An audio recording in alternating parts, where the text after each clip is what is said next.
Poche ore è un momento importante, non un passo definitivo, ma l'opinione rilevantissima del Consiglio dei Ministri sull'autonomia, che poi comunque per il Parlamento dovrebbe passare. In Regione Veneto l'attesa è spasmodica. Io immaginavo un travaglio difficile, del resto si sta verificando, prova ne sia che la prova approvata che è una grande riforma.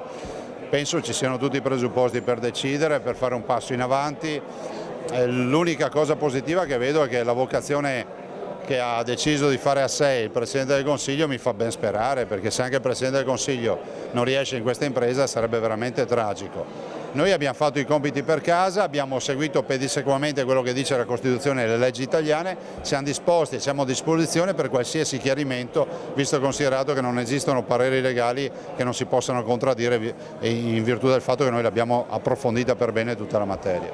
Dura dunque ipotizzare i prossimi passi da avviare, prima che il Consiglio dei Ministri possa esprimersi sul via libera all'autonomia. È già importante, ve lo dico, vedendola con l'ottica di uno che scriverà la storia di questi giorni, che comunque in Consiglio dei Ministri si parla di autonomia e si parla di Veneto. Dall'altro dico anche che spererei che quantomeno si approfittasse di mandare avanti una preintesa da mandare in Parlamento per le opportune osservazioni, dopodiché raccogliere le osservazioni e decidere poi di chiudere con un'intesa finale. Questo è quello che ha fatto già un governo, quello del PD, su mia proposta, l'ho fatto per sole 4 materie, poca roba, questo governo invece ha la possibilità di farlo su 23 materie.